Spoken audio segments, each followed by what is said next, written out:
This is moving from the family shelter that we were first placed at. Sherry Scalona leafs through files, a fraction of the paperwork, she says, cataloging her family's housing struggles. Nearly a decade ago, they lost their home in the town of Wilmington to foreclosure. We had to get everything packed up, all the children and whatnot. And then off to the next place that they wanted to send us. Scalona, her husband Bill DeMoulin, and their 7 children still have family photos, but most other belongings were left behind as they moved from one hotel to the next until they couldn't afford it. The state ultimately found them housing in the only available place, more than 100 miles from home in the city of Holyoke.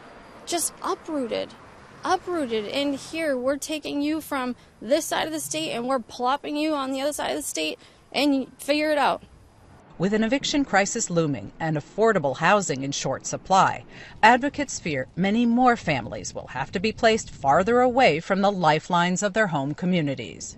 Homelessness and eviction can spiral a family in a way that has really long-lasting repercussions on the children, the family itself. It's a really destabilizing force. And it's hard to climb back. Just over a year and a half ago, DeMoulin got a new job as an assistant manager at a gas station. And before he got his first paycheck, he says, the state moved the family from their shelter apartment into a market rate one. They got a year of help paying the rent. But soon after that aid ended, the family fell behind and now faces eviction. You know, I'm trying to work as much as I can, but when you're so far behind and being put out over 2 hours away from your home origin, it just really set this family back.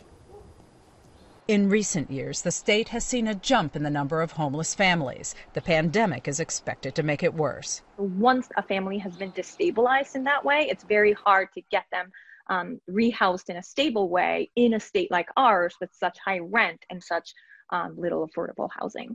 These parents say their kids have paid the biggest price. 15-year-old daughter Allie has moved around schools and homes for more than half her life. It hurts. It's not healthy for your head. You're in so many different places and you just can't focus on one thing because you're so focused on going here, there, everywhere. You don't know where you're going next.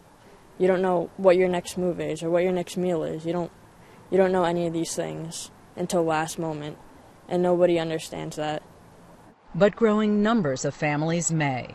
The financial stress of the pandemic could push thousands more from their homes. Liz Neisloss, GBH News.